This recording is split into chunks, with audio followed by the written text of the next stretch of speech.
raise your hand if you hear me. Can everyone hear me? Okay, is the mic on? Okay. Are these on?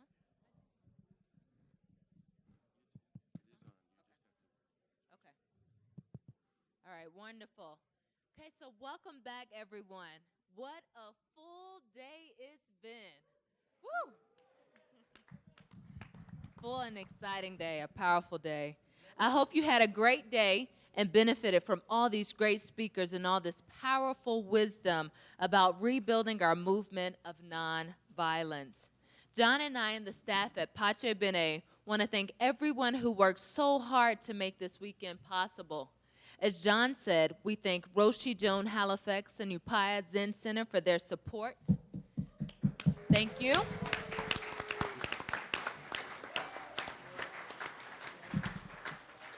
We want to thank First Presbyterian Church for their support and hospitality.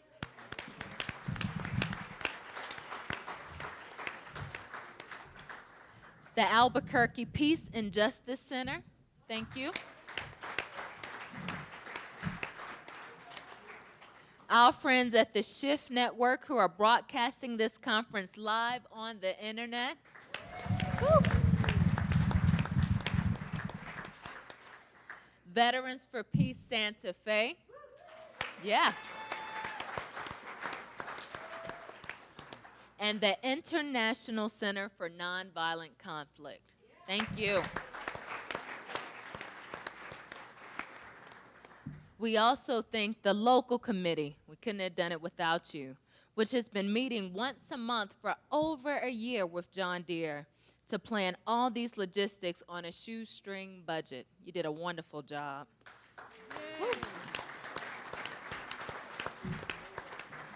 Perhaps they could stand as I call their names. Ellie Vutselas. Ellie, would you stand, please? Bud Ryan, who was also on an earlier panel. Jensen, would you please stand? Gensen.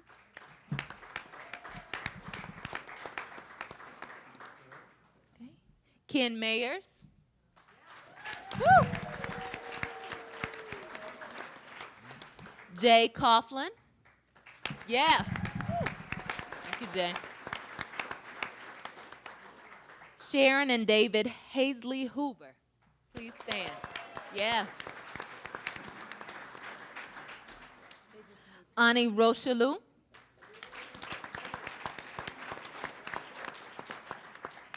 Paul Smith.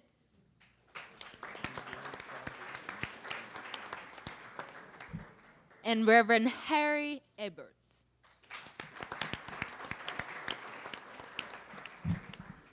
All right. Also, I want to, it's not here on our script, but I also want to thank Father John Deere for helping to lead this. Yeah. Woo! Yeah. Woo! Woo! Yeah. All right.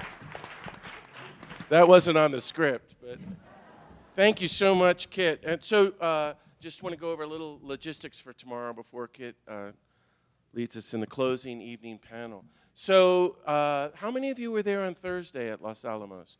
Oh, that's great. So you can all, and how many are going tomorrow to Los Alamos? Oh, that's great. So nearly everybody knows the routine, but just to walk through it again, you know, we're taking to the streets tomorrow. We're putting this nonviolence into practice and going to be as centered as we can in nonviolence as we go up to Los Alamos.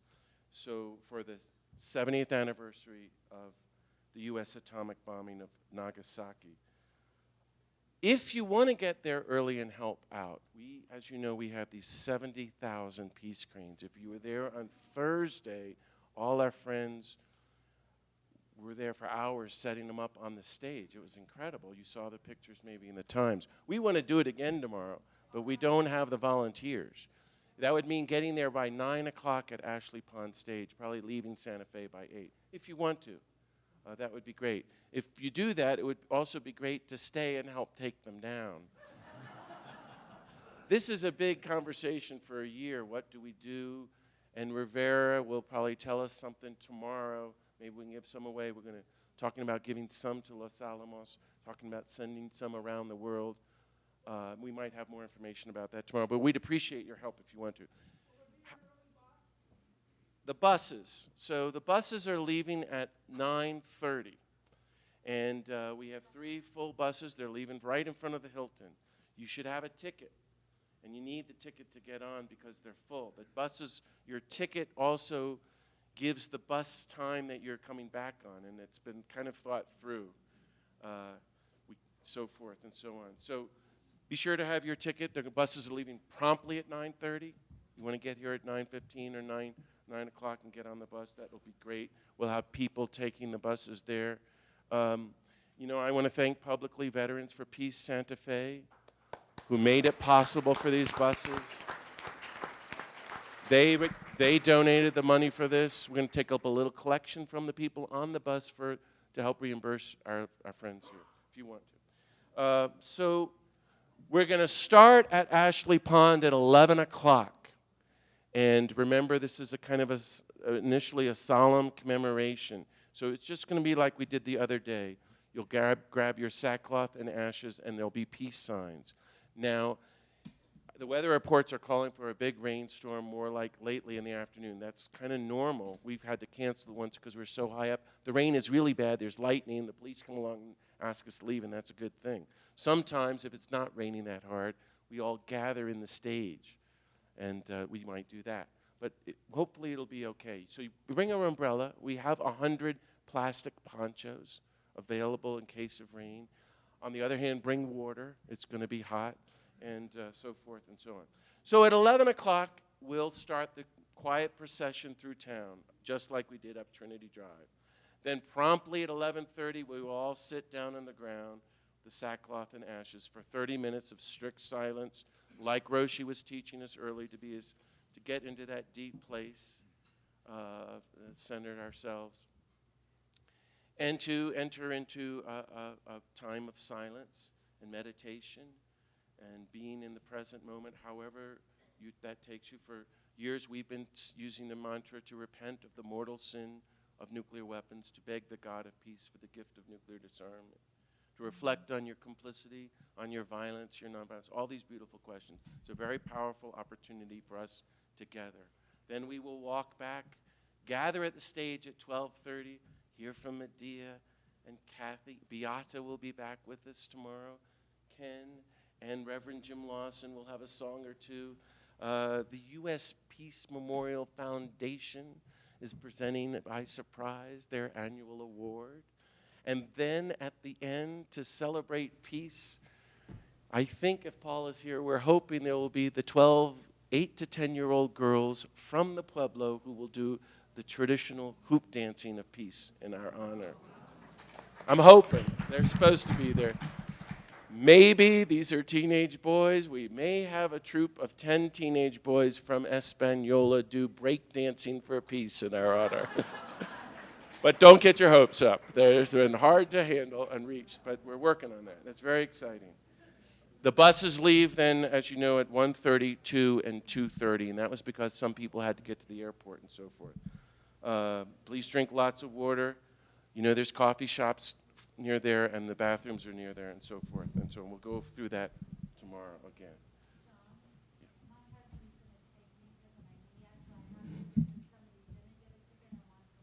Okay, you can give that to us afterwards. Thanks. All right, thank you, John. All right, we wanted to end our gathering tonight. With a panel discussion on the topic, going forward to build a new movement of nonviolence, mobilizing the nation for the times we're in.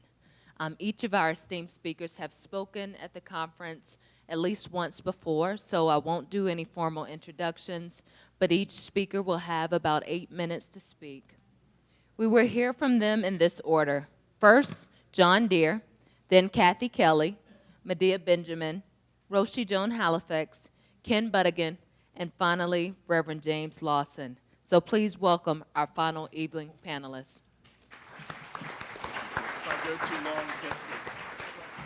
So, friends, I just thought maybe I could share a little bit too, and just to reflect with you on these incredible days we've had. I just thought Thursday was such a powerful experience, and I thank everybody who helped us there. And then,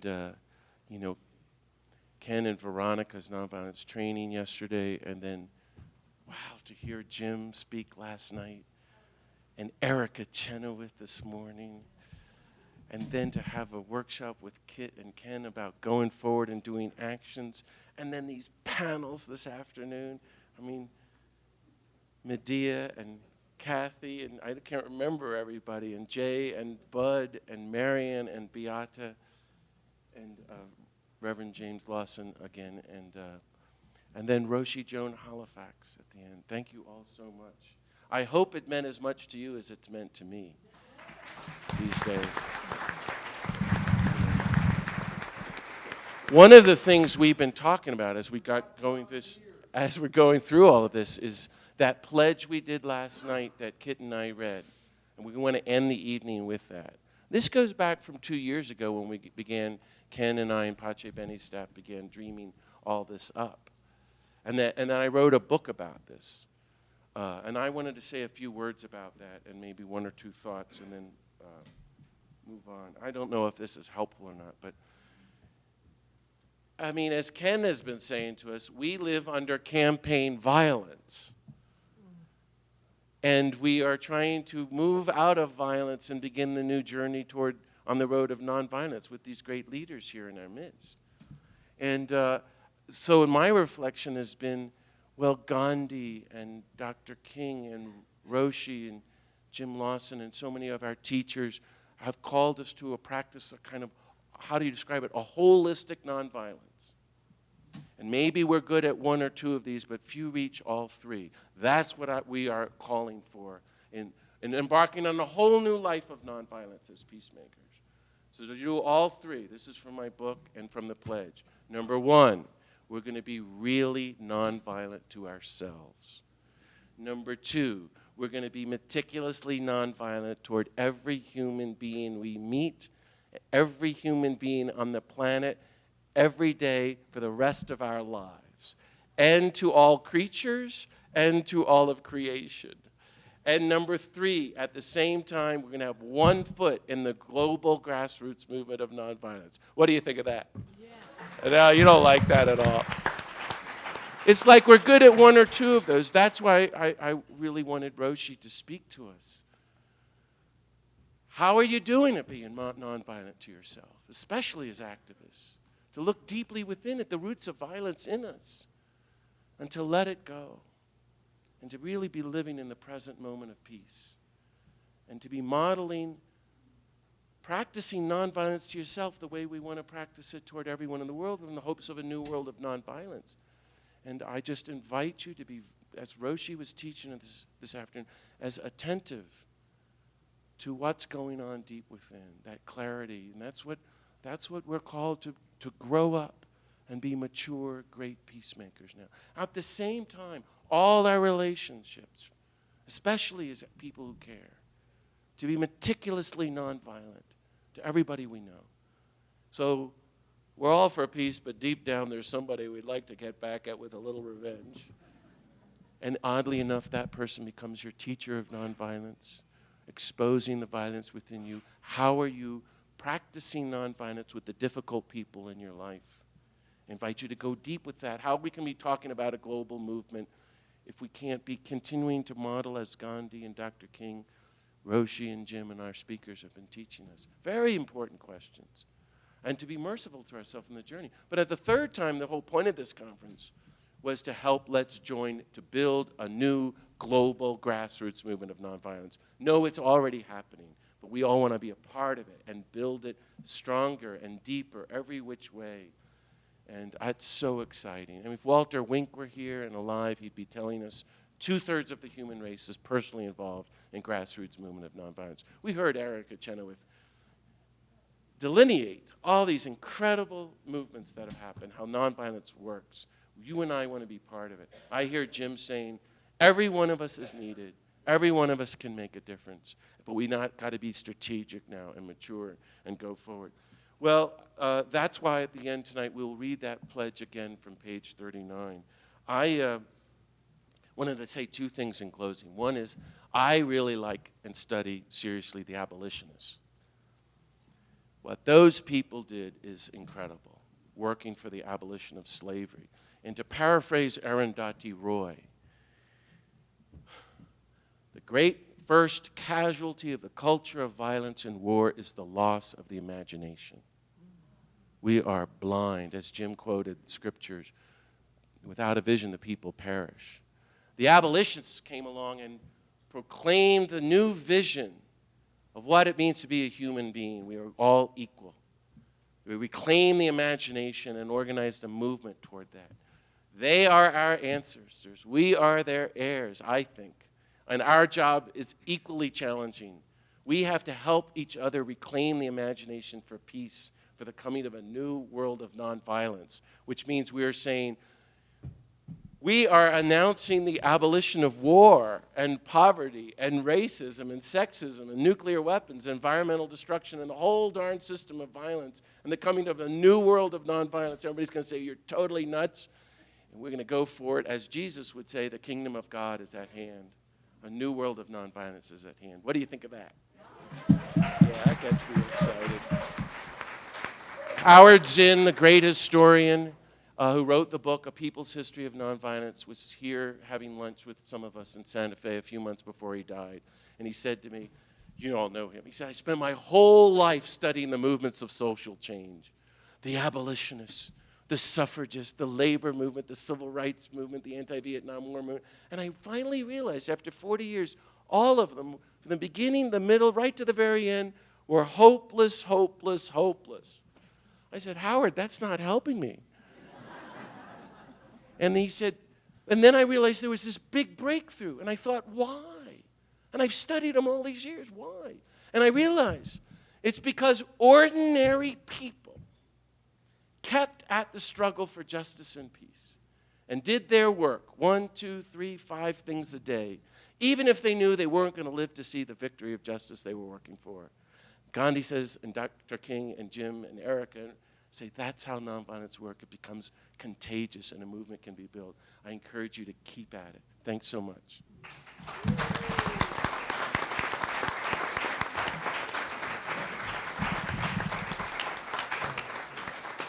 Thank you, John. Next, we'll have Kathy Kelly.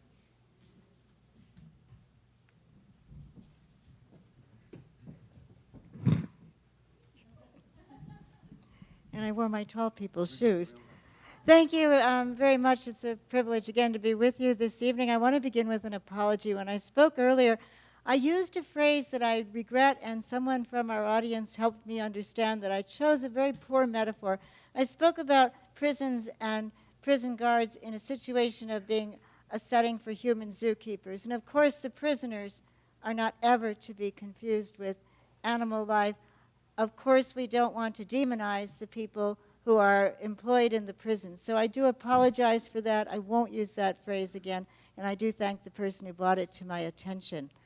I have a hunch that maybe the editors of The Economist are right alongside with the editors of the New York Times, kind of looking out for us a little bit.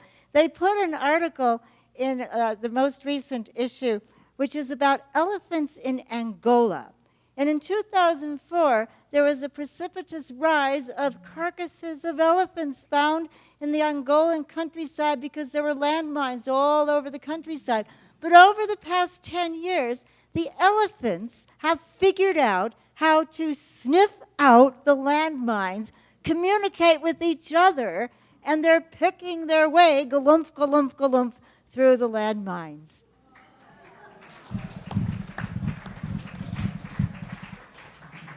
So if the elephants can do it,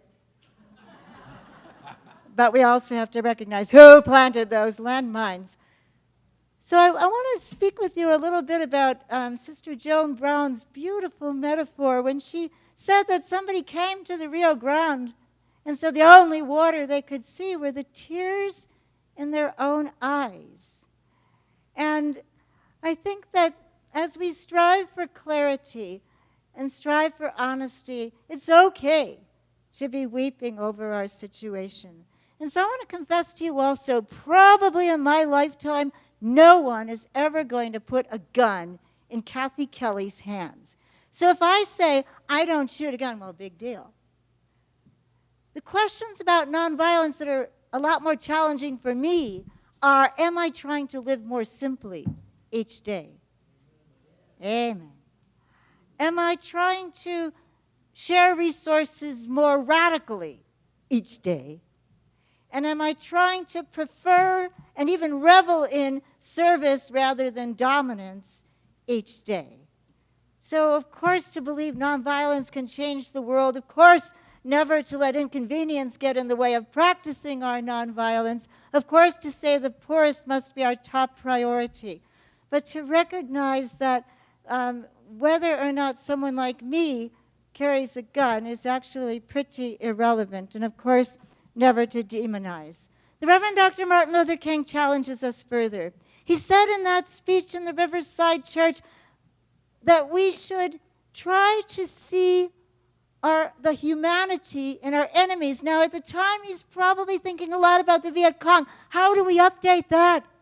How do we see the humanity of the Taliban, of the Islamic State fighters, of Al-Qaeda? How do we try to understand what went into the formation of people who join extremist, fundamentalist groups? And what might they have in common with some of our own extreme fundamentalism when we allow our own society to be dominated by a national religion of shopping and think we could ever kill somebody for the right to keep consuming like there's no tomorrow and possibly create conditions where that happens, where there's no tomorrow. He then said, try to see ourselves as we're seen by the so-called opponent. And so I'd like to offer you something that's a short vignette from my own life. Medea and I had gone over to Lebanon, to Beirut, and it was sometimes referred to as the Israeli-Hezbollah war. And there were young people, I don't know, economists, landscape artists, English teachers, yuppies really, who said, we have seen the refugees come pouring out from southern Lebanon. We're going to go down to them and bring them food and bring them water in the trunks of our cars, but we'd like internationals to accompany us. So we said, okay, and 57 cars were lined up. We were prevented from going forward. The bombs were falling in the suburbs of Beirut. Everyone was longing for this war to end. Condoleezza Rice had said to the United States government and to the Israeli government, don't sign a ceasefire now. We can get you the bunker buster. We can get you more cluster bombs. And so the ceasefire wasn't signed. The war dragged on. Finally, there was a ceasefire, and two young men named Mohammed, who had befriended me and a few other people, said, okay, our parents have a summer home south of the Litani River. We'll take you there. And so we got there, and all the windows were blown out of the summer home. Tiny little shards of glass, and I, trying to be helpful, Hannah, got a box and a broom and started sweeping. And then I found a big glad bag, and I swept up more, but I barely made a dent. And so I asked Mohammed, do you think it's okay if I dump this broken glass in the garden and then start over? And Mohammed gasped and said, my mother, she is gardener. She does not want broken glass in her garden. And I said, I'm sorry. I didn't think she'd want it in her kitchen, but it's your house. Okay. Next morning, a knock at the door. It was probably somebody from, as they said, the municipal authority, but in that part of southern Lebanon, it was probably somebody from Hezbollah. According to U.S. law, hello, YouTube, I'm not supposed to talk to that person. That person is a terrorist. And the person said to me, excuse me, madame, just I want to show you something it is in the garden here. And he pointed out a cluster bomb in the garden. Had I dumped the broken glass on top of the cluster bomb, I might have exploded all of us. Now, I don't think that man should be regarded as a terrorist because he basically wanted to tip us off. We got in a car and we drove over a road, and quickly we stopped because there was another cluster bomb on the roadside. 1.2 million U.S. manufactured cluster bombs had been dropped in the olive groves, in the playgrounds, along the roadsides. They're still trying to clean them up. Who is the terrorist? I went to the funeral of a little girl who'd been killed by the bunker buster when it exploded, detonated underground, and her mother, wearing a neck brace and a medical hood, and at great pain to herself, and I didn't even know what a drone was at the time, pointed to the sky above and asked me, didn't they know? Didn't they see? My Zahra, does she go in the basement to sleep overnight? Then I scoop her up. I make her breakfast. And then after she bought a picture of her daughter, round eyes, tousled hair, serious face, you could imagine that face breaking into a smile. She tapped the plastic over the picture, and she asked me, who is the terrorist? And then she pointed to the drone still circling the skies above. And then she asked me again, is she the terrorist? And so we have the challenge to try to understand who we are in our world, the terror that we've sown in places all around our world, the beauty that we could become. Larry Rosebow was a saint among us, a priest who was killed in Guatemala, executed by a gunshot to the head. And Larry, in his simple and irresistible wisdom, would say, keep one foot firmly planted amongst those who bear the worst brunt of our wars, and one foot firmly planted in nonviolent resistance, and then we'll find our equilibrium. Barbara Deming, locked in winter, summer lies, gather your bones together, rise with the elephants.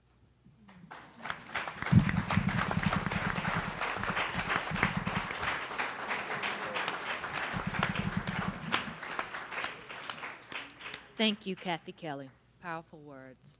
Medea Benjamin.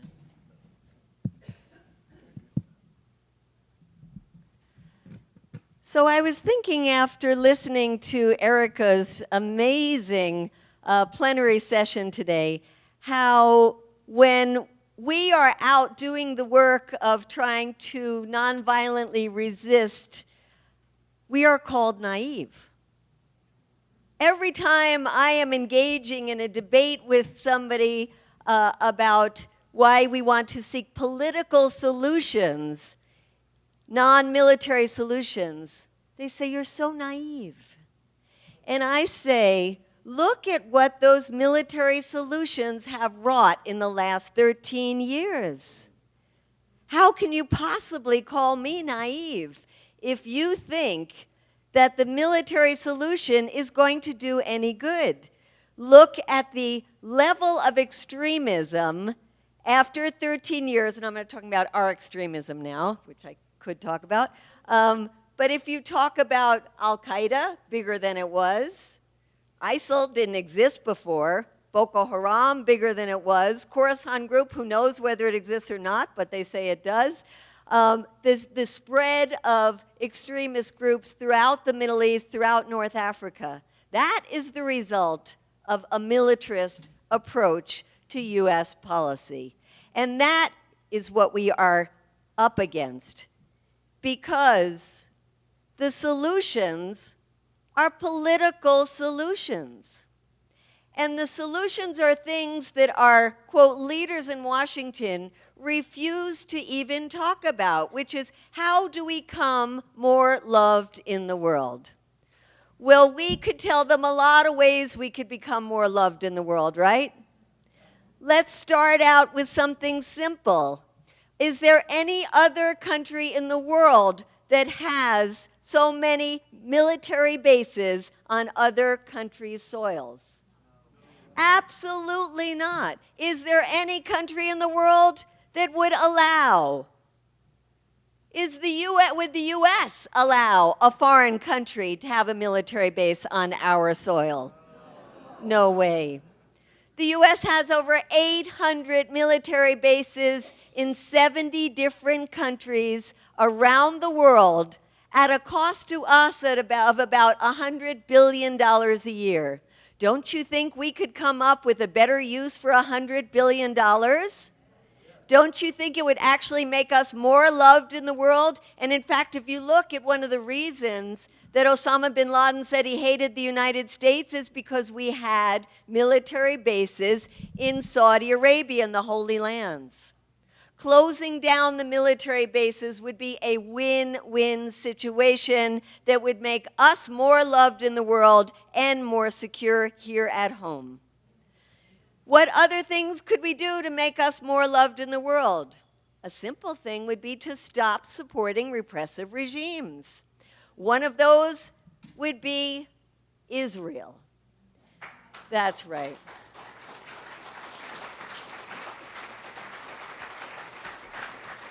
So many people around the world look at the United States and say, why do the American people allow over $3 billion of their tax money every year to go to the repressive regime in Israel? Why does that happen? Why in the Republican debates, when Rand Paul at one point said we should stop the money going to Israel, immediately backtrack when he decided to run for president? Why are we supporting a government in Egypt that came to power through a coup? It's supposed to be illegal by our own laws here in the United States to support countries that come to power with a coup. But the U.S. government, the Obama administration, has made an exception on national security grounds to the repressive regime of al-Sisi in Egypt that has over 40,000 political prisoners, that is giving death sentences to hundreds of those political prisoners, that is, according to Amnesty and Human Rights Watch, worse in terms of human rights than in the worst days of Hosni Mubarak, and that the U.S. has made an exception and is giving over $1 billion of our tax money. You want us to make us more loved with the Egyptian people? Cut the money that we are giving to the repressive regime of Egypt. And then look at one other country that is such a strong ally of the United States, and that is Saudi Arabia. If there is one country in the world, in the Arab world, that is responsible for so much death and destruction, it is Saudi Arabia. It's Saudi Arabia that's responsible for the Wahhabist ideology that is spreading around the Middle East. It's Saudi Arabia that is going into other countries like Bahrain and crushing democratic uprisings. It's Saudi Arabia that's going into Yemen and bombing constantly innocent people, over 2,000 of whom have died just in the last 2 months. It's Saudi Arabia that represses their own people, including women who can't even drive and women who can't even vote in national elections. And yet, Saudi Arabia has concluded the biggest arms deal in the history of the world with the United States. We want to make ourselves more loved and safer in the world. Stop selling weapons to Saudi Arabia.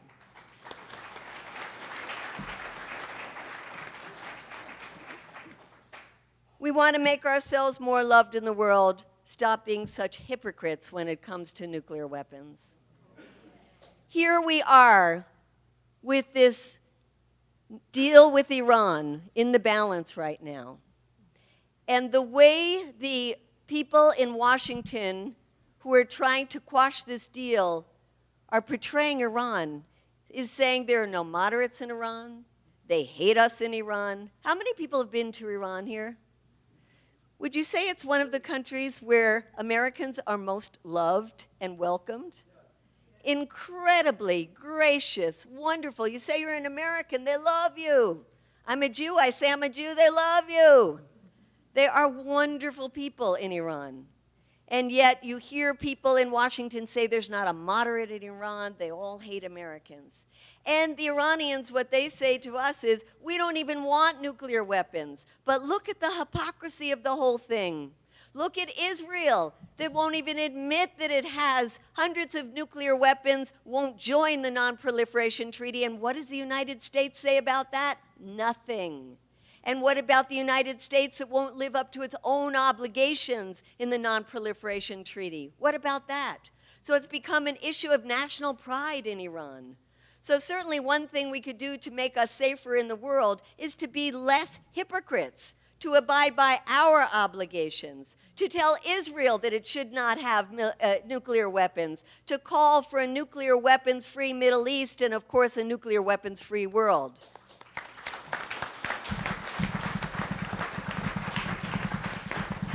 And I want to end going back to the issue that I talked about this afternoon, which is how important it is that we pass this deal with Iran.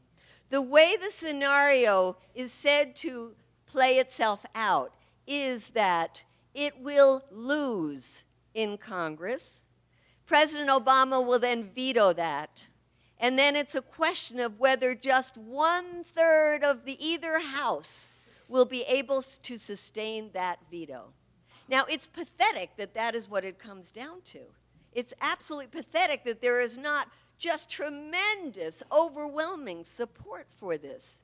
But this shows us the corruption of our system of money and politics, with AIPAC putting $20 to $40 million into constant ads, barrages of fear-mongering to change the minds of the American people, to influence the people in Congress. And do you know that right now, as we are having this gathering, 58 members of Congress, every single freshman member of Congress except for 3 of them, where do you think they are? Are they in their districts talking to their constituents about potholes or a crumbling infrastructure or student debt or maybe the Iran deal? No, they are in Israel with AIPAC. They are in Israel this week getting a one-sided propaganda tour with the Israeli government. And that is, again, the corruption of money in politics, because if these freshmen said, I'm not going on the trip, they would be targeted when they got, for refusing to go. And so this is the situation we have where money in politics is threatening to quash a deal with Iran that is the difference between peace and war. And so I'm asking you if you will take 5 minutes of your day from Monday to Friday between now and September 17th, when the votes will have been completed, to make calls. And those calls don't have to be to your senators if you live here, because your senators have actually come out in favor of the deal. Call other senators, call other congresspeople, call the switchboard in Washington, D.C., and go down the list. Go on our website and we will give you lists to call.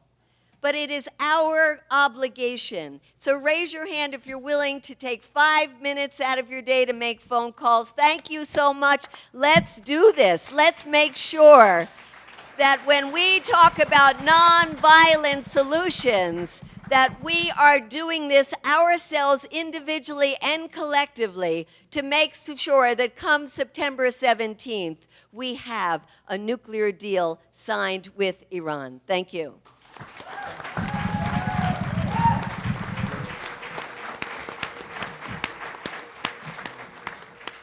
Thank you, Medea. Next, we'll have Roshi Joan Halifax.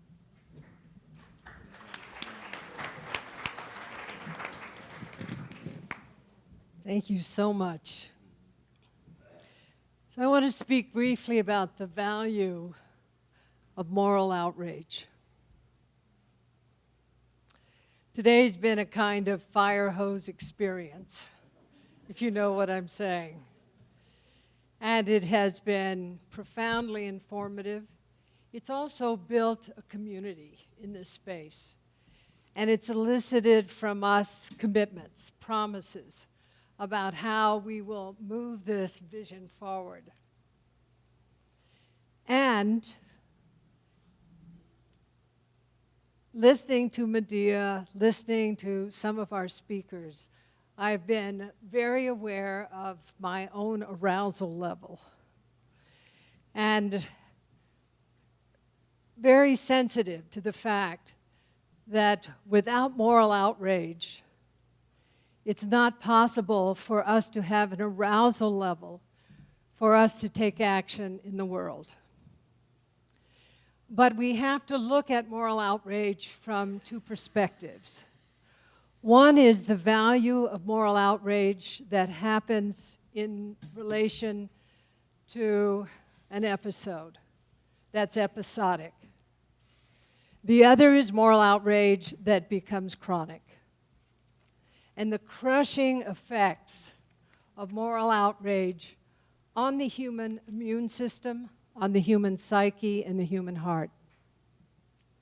And so it is a process and a practice to be able to actually modulate our own response to the suffering of the world. And to be able to access, as Medea has done, as Reverend Jim Lawson has done, as Erica Chenoweth brought forward today, to be able to access the data from history, from science, from anthropology, from politics and economics, so that we can make profoundly skillful decisions about how we move forward, and we do not move forward from a base of fear. Because it is precisely our fear, as I described it today in terms of strong front, the kind of armor that our country has engaged, whether it's nuclear weapons or the kind of consumerism that was referred to earlier, which is another kind of armor. It's an addiction to violence based on fear. So learning how to skillfully modulate our moral outrage, to actually work with it in such a way that we're able to transform that anger into clarity. I think this is the energy that many of us in the older generation are familiar with. We know that living chronically in the tight squeeze of outrage does not enhance life. By the same token, we know that we can take the energy from the sense of violation of our basic principles and turn that energy toward the good.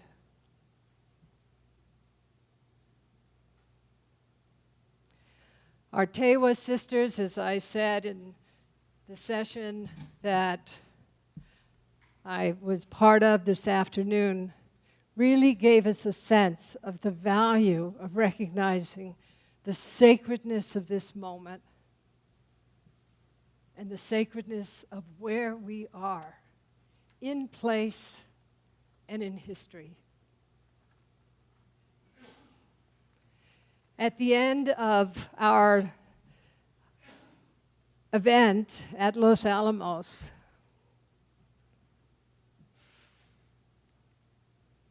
I quoted the words of Thomas Merton. And it brings us back to my point about the value of moral outrage. Thomas Merton said, "Violence is not completely," what? Do you remember? Fatal. Until it what? Ceases to what? Disturb us. Violence is not completely fatal until it ceases to disturb us. It is essential that we leave this day disturbed. It is also essential that we leave this day grounded with a sense of resolve, data-informed, and with a sense of respect in how we build this community to move forward on this vision of nourishing nonviolence in the world today. Thank you.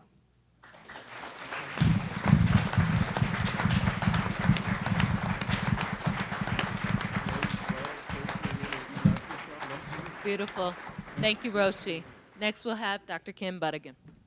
Again.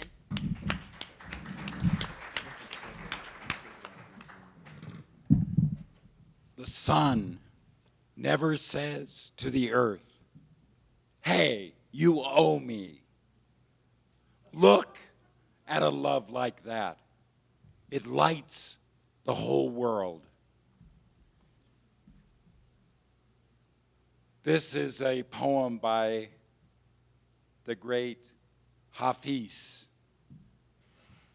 The sun never says to the earth, "You know what? You owe me."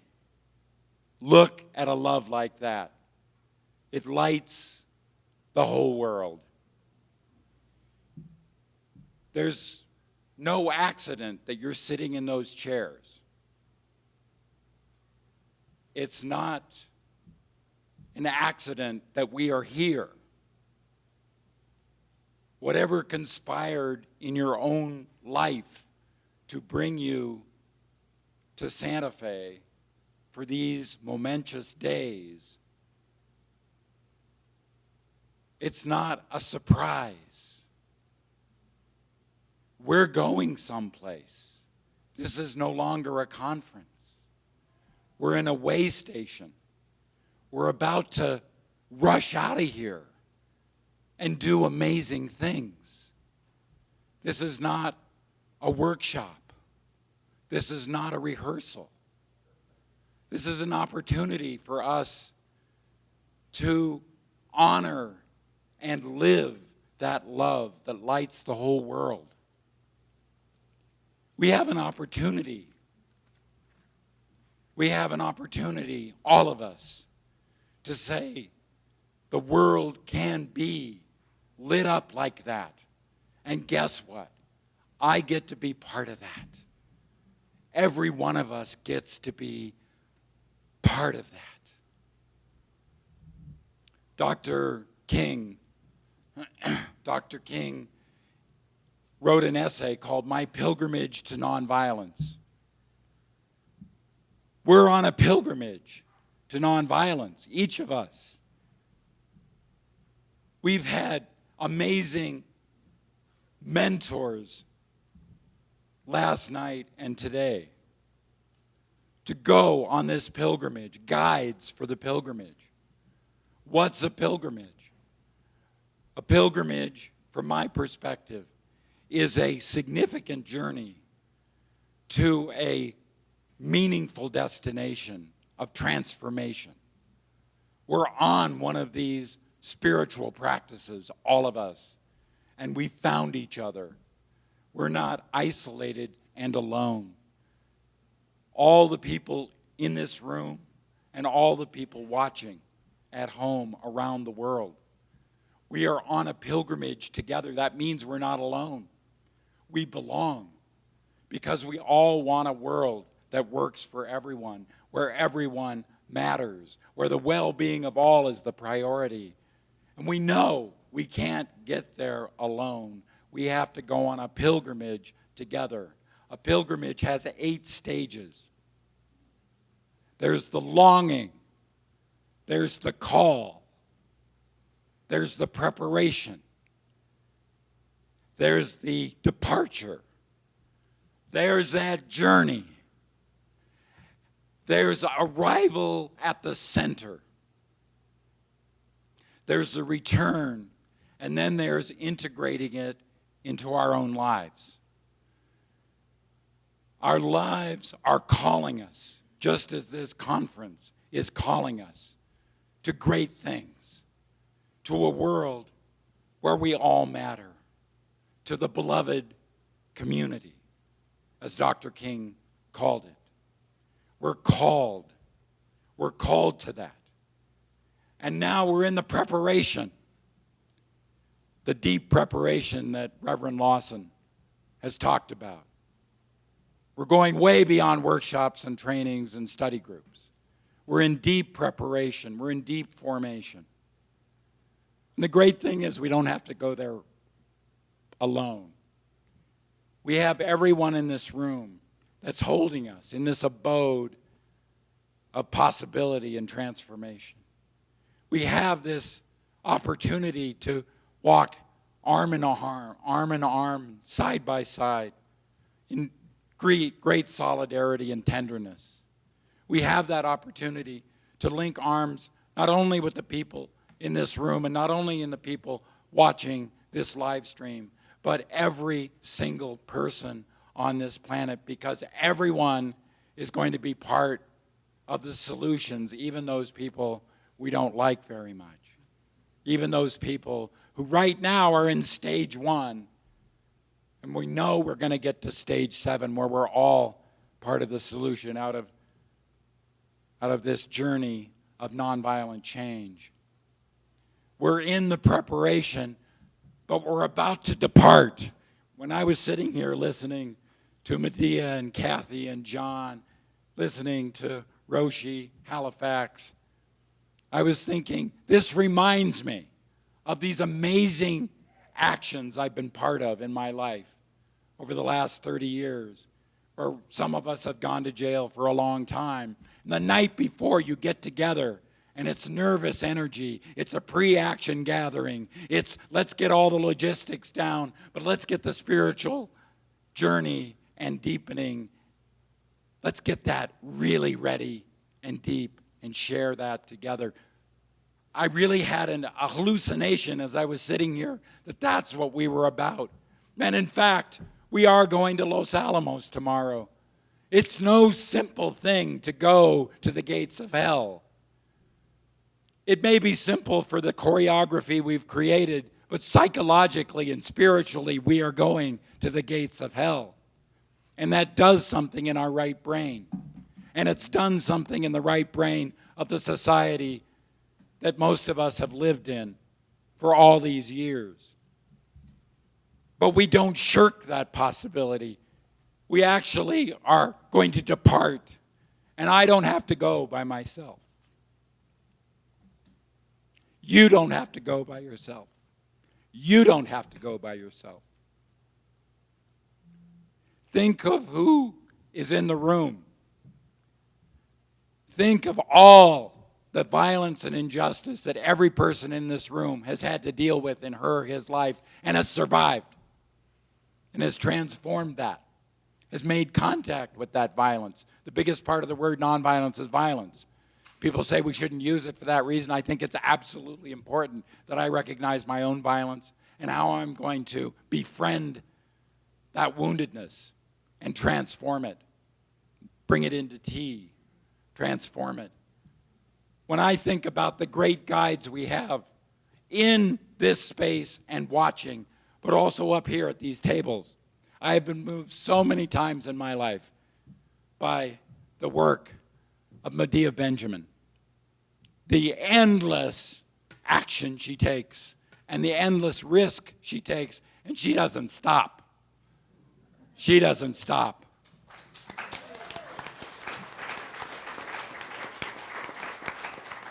When I think of the journey that Kathy Kelly has been on, she doesn't stop. She goes on. 150,000 trips to Afghanistan and Iraq.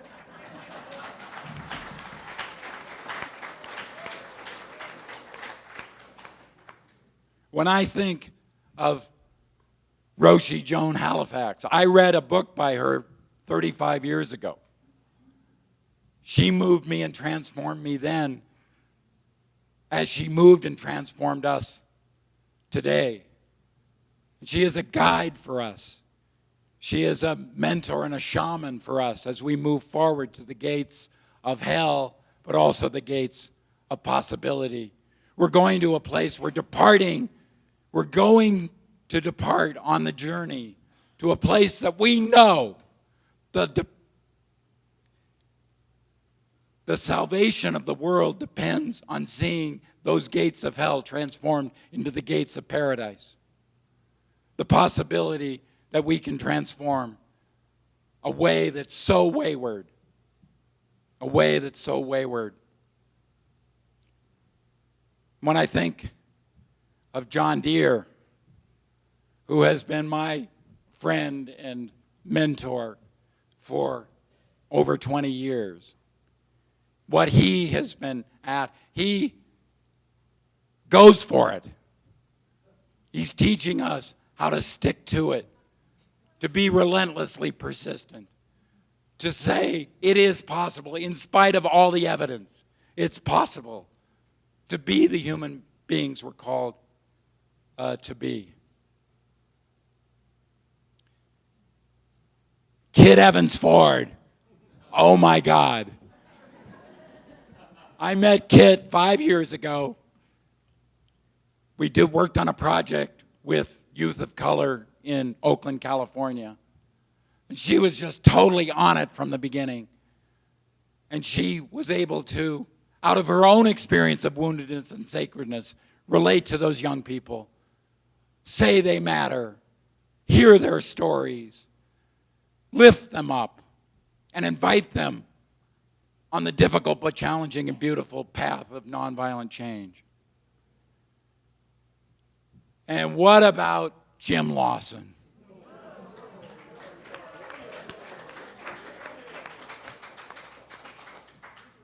As long as I have been conscious, as long as I, in the sense of the Buddha, woke up, Jim was there long before. And Jim, he didn't know me. He didn't have any sense of who I was, but he was calling me from the beginning. His deep preparation that he did, not only in the most significant movement this country has ever seen, but throughout this world, by his example and his stick-to-itiveness to the importance of strategy and training and following through and being there 500 years later.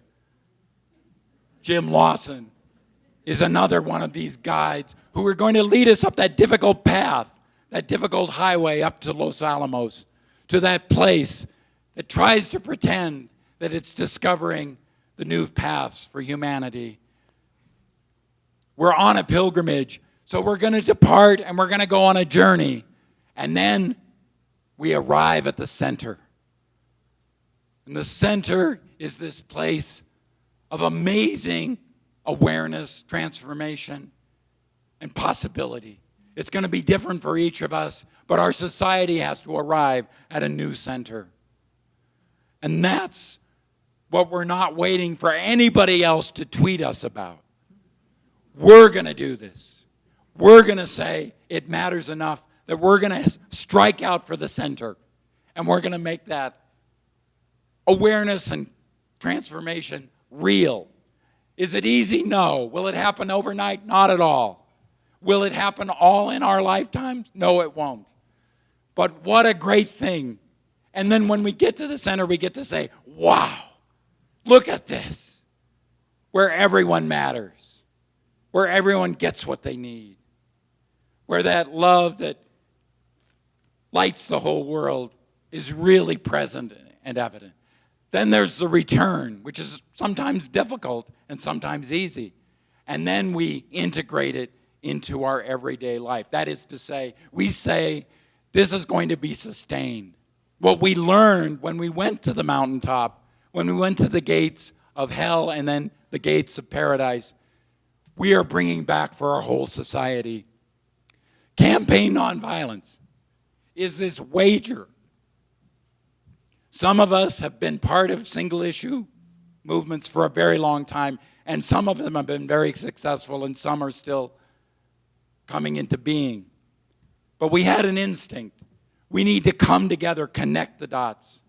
We need to say we're all in this humanization movement. We all can make a difference. Whatever our issues, we can connect. We can build a movement of movements. We can connect the issues, and more importantly, we can connect our longing and our call and our preparation and our departure and our journey and our arrival at the center. We can connect all of these things together, and it will make a great difference, and the world will be better because of it. Campaign Nonviolence, we wanted to do a very strange thing. We've been through a lot of movements that use nonviolence as a method. We wanted to say, we actually want to build a nonviolence movement. And so we did a strange thing. We smooshed together the idea of nonviolence, this soul force, these deep parts of our inner self that Roshi tells us about and that we experimented with, some of us yesterday in that training, with the idea of campaign. Do they go together? Campaign and nonviolence. We're putting this transcendent reality together with this idea that we actually have to do something about it. Campaign nonviolence. I'm inviting everyone in this room to go on this pilgrimage. And I should say, I'll correct that, to continue the pilgrimage that you've been on. Even if you didn't know you were on that pilgrimage. You got here because your life told you you're part of this movement the world, as Reverend Lawson has kept saying, the world needs. Together, we can do this. And we'll do it by mainstreaming nonviolence, as audacious as that sounds. We'll do this because we came together and connected all of these issues, all these amazing things that everyone up here and all of you have been working on all these years. And we'll do it because we'll use the most powerful language at our disposal, our own unarmed, vulnerable, creaky, beautiful, transplendent bodies, to go forward and to say, we're going to take action. We're going to be on action. We're going to continue action. As Dr. King says, it's trampling in the streets. That's what makes a difference. We can all do this. There are two other actions I would add. One is, we invite you in the week of September 20th through the 27th to go public with nonviolent action.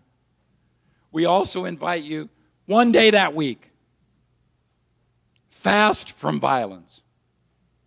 What would it be like for the whole day to fast from violence for yourself? What would that mean for you? What would that verbally, emotionally, physically, institutionally? And secondly, in addition to that, consider, can you get with somebody you don't agree with? Can you get with somebody you don't like, you oppose or opposes you, and have a nonviolent exchange? That's another action we can do that week. I want to invite everyone on this journey, because we're not being invited by me or John or the rest of us up here. We're being invited by the universe. We can do this. We are so grateful for all the soul force in you that wants to come out even more than it does. Thank you for who you are. Thank you for being on this journey. Thank you for being going to Los Alamos tomorrow. And thank you for building this campaign that is attempting to create a world over time that says we all matter.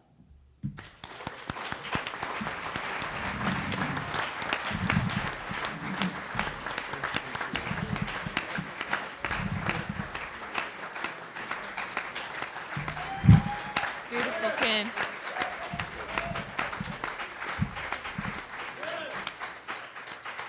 Thank you, Ken. Beautiful, absolutely beautiful and powerful. Finally, we'll have Reverend Jim Lawson.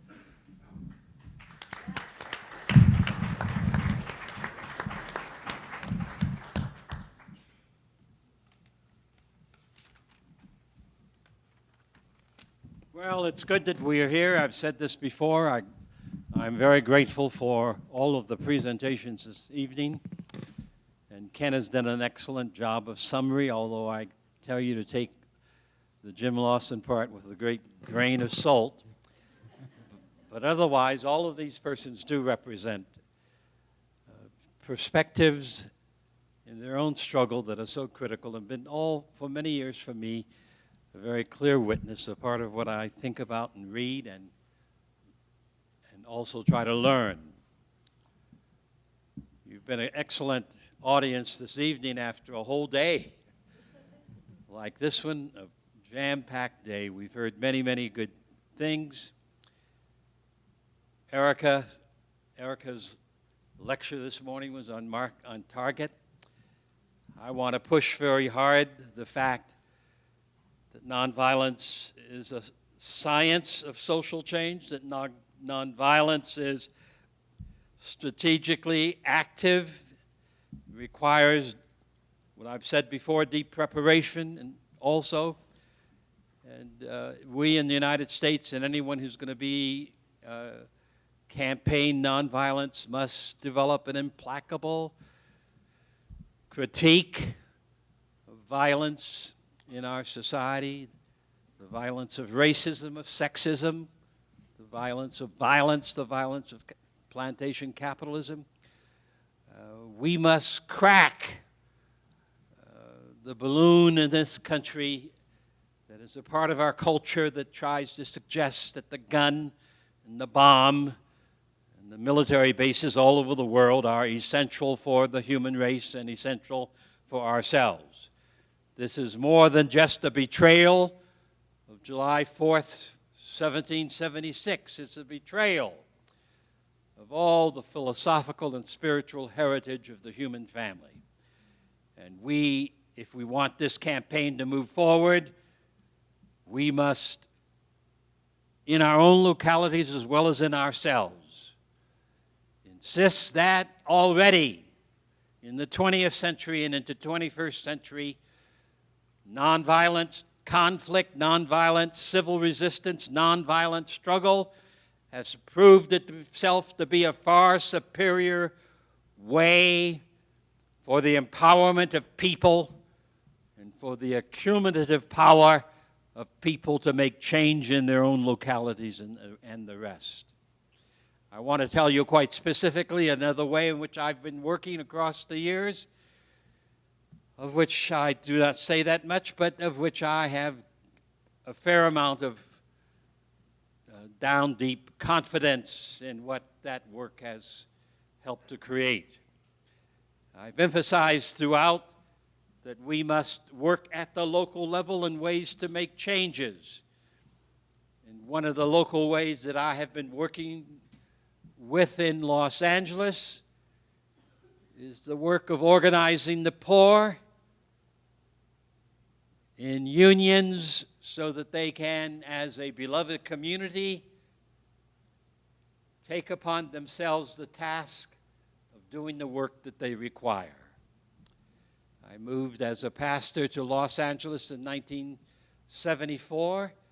A few years after that, I got a call from a 23-year-old college graduate, Maria Elena Durasso, who now is a vice president of an international union in our country. She was the daughter of a farm worker and an immigrant and migrant worker. She was the first member of her family to graduate from college. And she called me and said, I'm president now. She was elected president of Local 11 in Los Angeles at age 23. It was a largely Hispanic, 75% Hispanic, 25% Black and Asian, a great number of women, but it was governed entirely by a white male executive committee,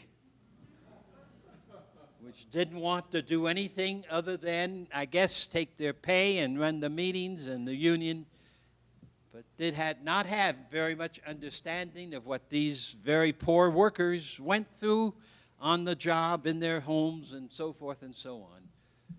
She said to me in different ways, from what I know about your work and from nonviolence, I'm convinced that if you would cooperate with us and work with me and the union, we could do some remarkable things. I want a nonviolent theoretical structure and a practical awareness of the strike and the sit down and what other kinds of tactics we may be able to use. So we did a major set of workshops for them about nonviolent struggle, tactics, methods. That's one of the places where I use the Gene Sharp list of 198 tactics that people have used across the centuries. And even then participated with them in some of the sit-ins in places like the Hyatt Hotel, restaurants, and so forth and so on. But a few months after that, she called again and said, "We've run into a problem. Our workers are all poor. Their wages are poor. The benefits are nil." She said, "But we're running up against almost a massive armor of their fear. They are being seriously intimidated by all sorts of supervisors in some of the big hotels, which were tourist hotels, huge business in Los Angeles." She said the hotel managers have put supervisors on every floor, and they have done a Fred Williams assembly line work program for every housekeeper. And so they have impacted the workers in more ways, not only with their intimidation and harassment, but these people are afraid. And we are being constantly harassed, our organizers. If we walk on the premises of the hotel, we are being followed by assistant managers of the hotels and the rest of it. So what can we do, however, about the fact that these workers fear for their lives, for their work? They need the work, though it's poverty work. What can we do? So we did then another set of workshops for them. And I worked with them assiduously around a technique for facing the fear of the working people with whom they were trying to work and organize. And I lifted up a broad tactic of nonviolence, which I want to lay before you this evening, because I want to say to you very clearly and emphatically that if the CN is to continue to move and increase, one of the basic tactics of nonviolence you must use is what I call face-to-face, one-on-one work. I cannot be without that work. It's a tactic that each one of us can carry on. And let me suggest to you how we do it. I took these 60 organizers that she brought to that workshop, to those workshops, and I said things like this. We're trying to grow your union. That's what we must do. And may I say to you that if you want a more accessible society, you have to engage in the thinking and politics of nonviolent action, nonviolent work. And essential to that is this, that in such a society of access and opportunity, you must have a tremendously engaged citizenry.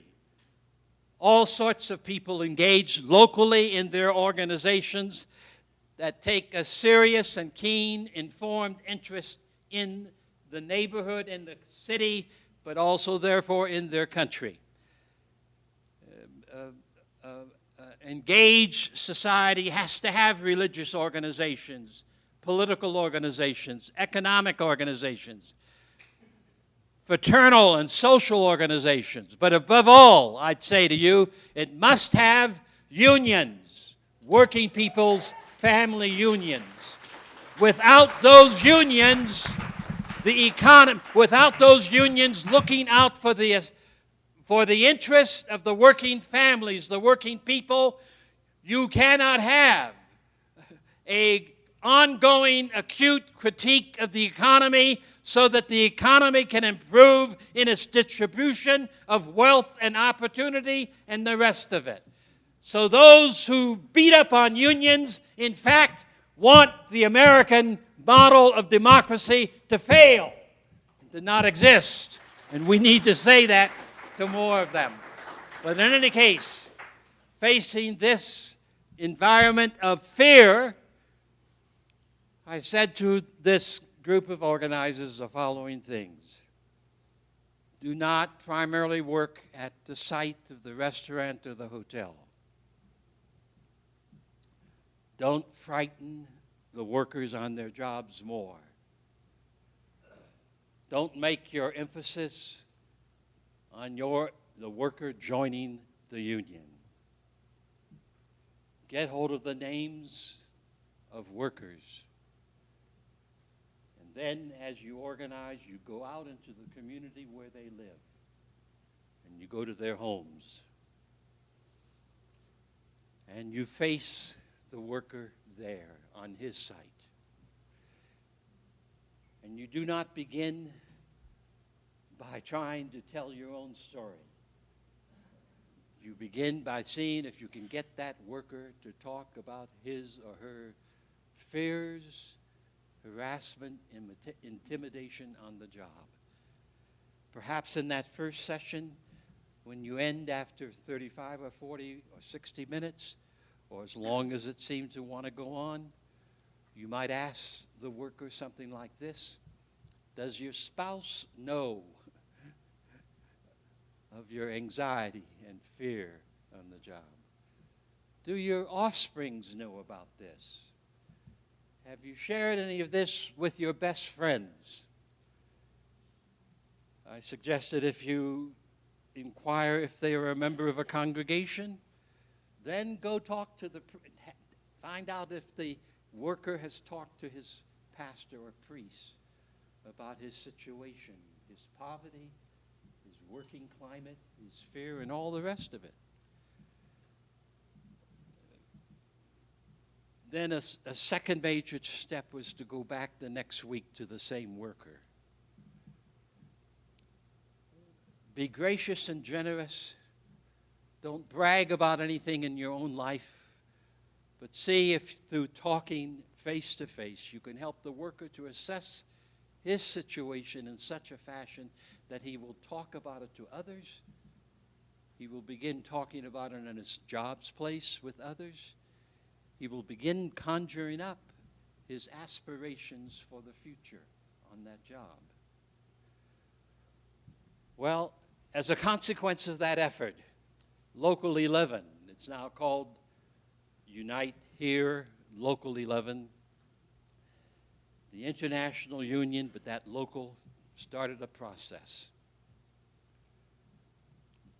Los Angeles has always been an anti-union city. Today, Los Angeles is the second densest union city in the United States.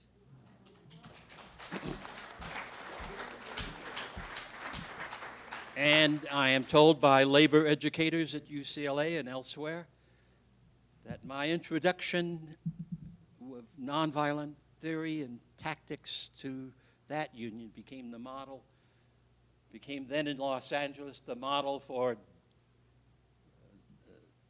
janitors, justice for janitors that have organized in the thousands, and that swept across the country.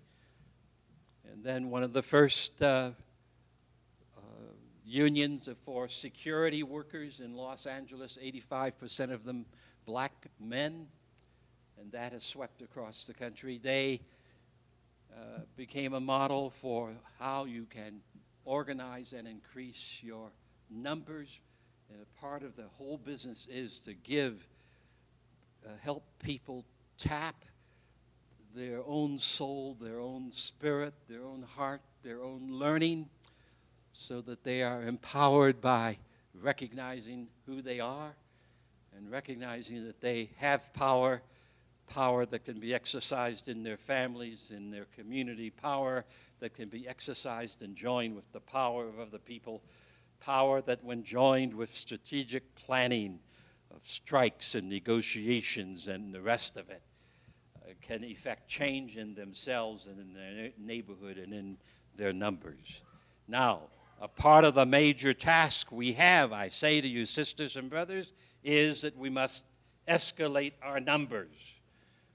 And one of the essential ways that this happens is face-to-face, one-on-one tactic of nonviolent generosity, of delivering grace to a person in difficulty.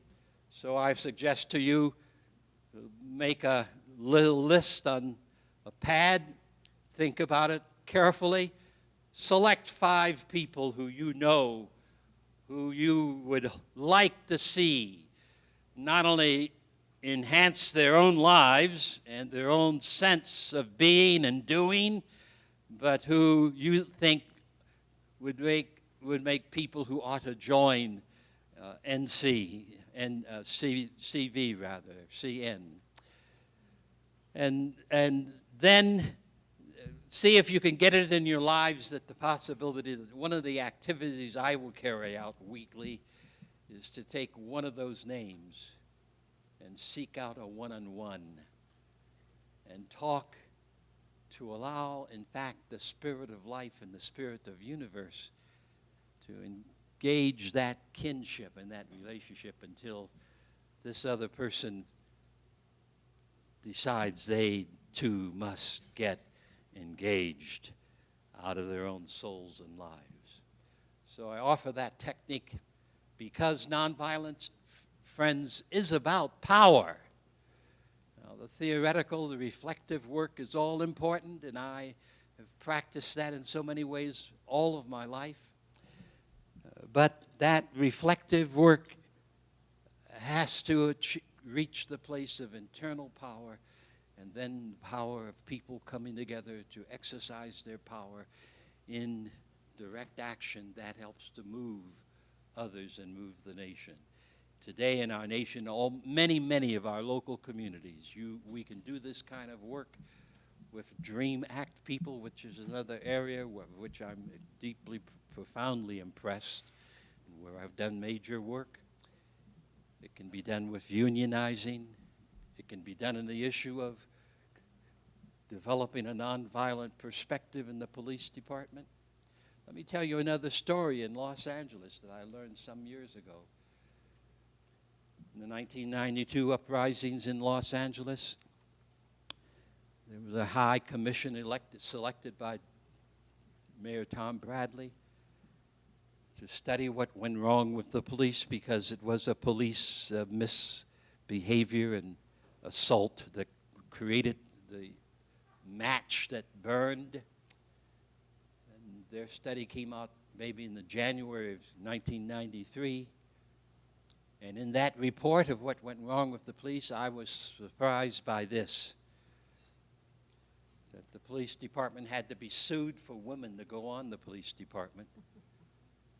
But this high-level commission led by former Secretary of State Warren Christopher, that commission noted that the women police officers in Los Angeles did not pull their guns.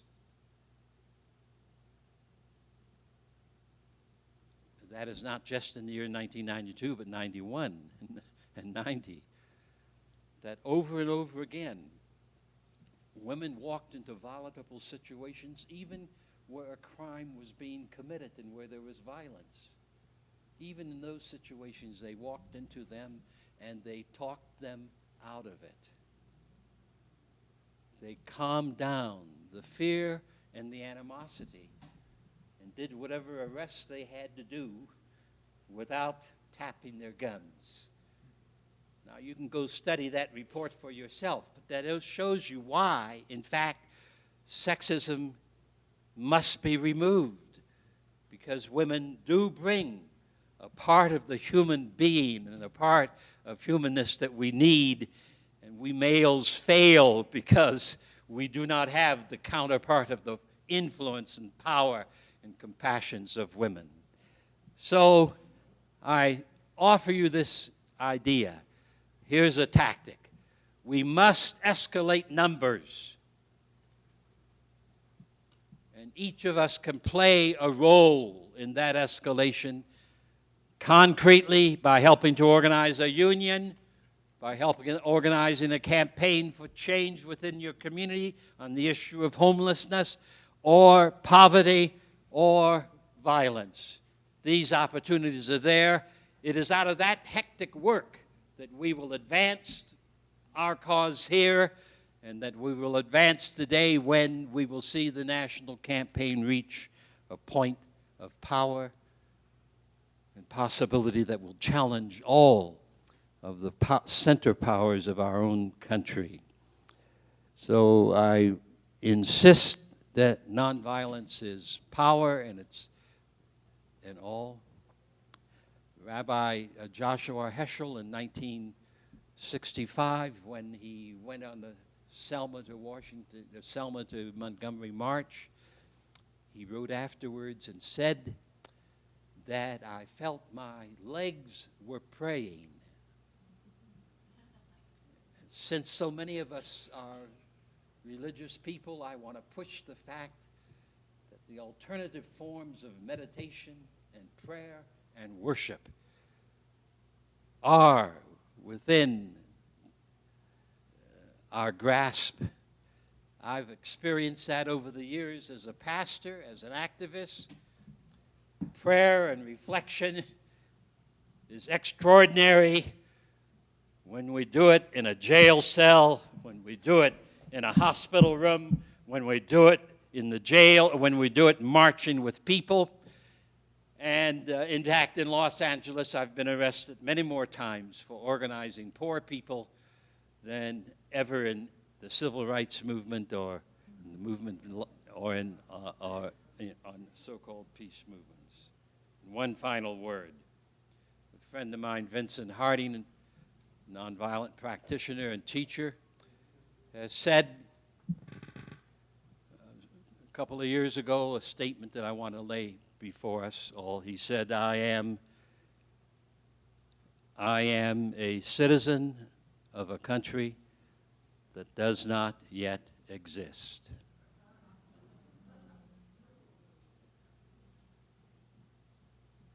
And of course, you hear the power of that statement and what we want to see happen in CN and all over our country in movements and struggles.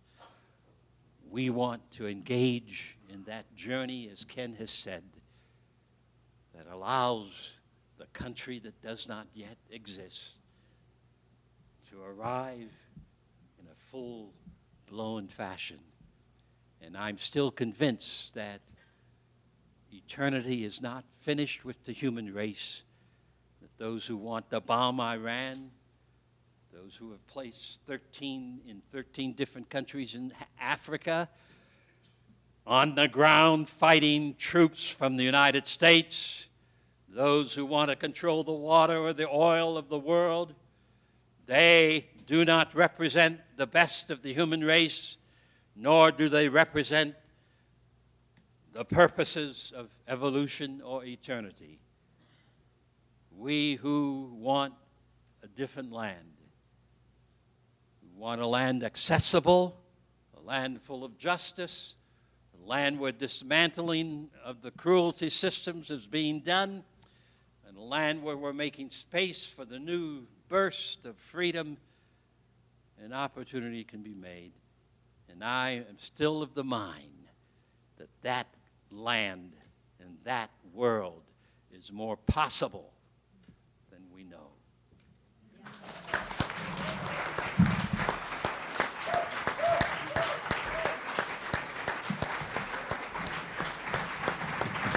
Reverend Jim Lawson. Dear friends, thank you so very much for being with us these days. Thanks for carrying on this vision and life of nonviolence. Tomorrow we'll be gathering at Los Alamos to live out this vision and life of nonviolence. So have a great night, and we'll see you tomorrow. Kit, did you want to add a word?